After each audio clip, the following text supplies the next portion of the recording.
Hi, today we're going to look at Sonarworks' new product, SoundID Listen, which the time I'm recording this is still in beta. So what exactly is SoundID Listen? Well, Sonarworks has been in the equalizer business for a very long time. And what this product does is it generates equalizer curves that are then inserted in your audio stream, either on your PC or on your smartphone. Now, there are lots of equalizers around, so what makes this particular product different? And the answer is the database of audio response curves that Sonarworks has already developed and is in place. Now, the way this works at the moment is everything is set up on your smartphone, and you can then use Listen on your smartphone, or you can also get the desktop piece and use the configuration that you've developed on your smartphone on the desktop. The first step in the process is to tell the system what headphones you have. And you can see where I have put in my aerodynamic DT770s, which it's important for the later steps that you're going to plug them in to your smartphone. And you can see here where we can now look at the response curve that is going to be used in the equalizer to adjust everything on your smartphone in terms of the output of audio.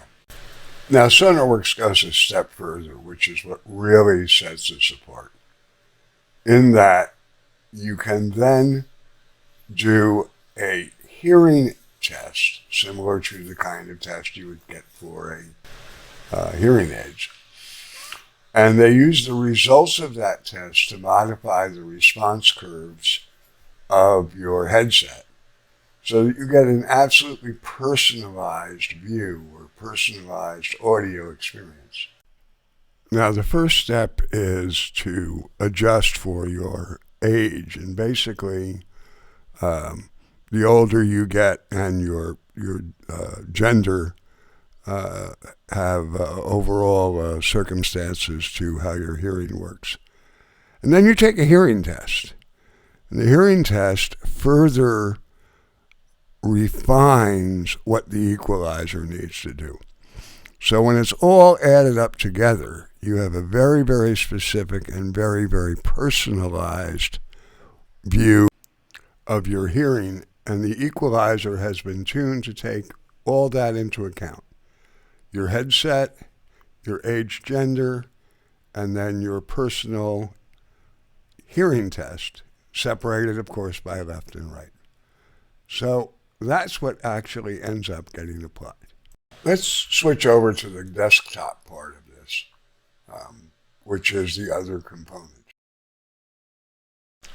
So here's the desktop piece, and I draw your attention to two things. One is the very large on-off switch down in the lower left-hand corner.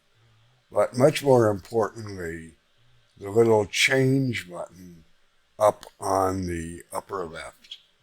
Because what happens is that when you start Listen, it takes over from Windows and inserts itself in the output stream.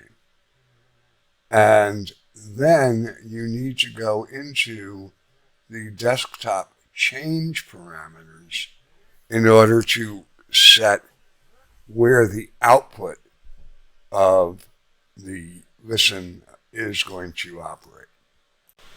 One of the big limitations of the beta is hopefully going to be corrected, and that is that the only sample rate that is supported is 44/100.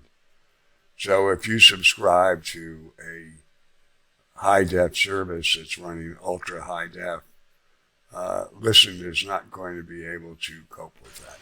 So a couple of other notes. The first is that Listen does not yet have all of the headphones that are in the previous generation of software. I'm assuming that that's just part of the beta development cycle, as I'm hoping that they will support higher sound rates in the future. The second is if you do change to a higher rate, like 96,000, Listen gets really, really, really confused.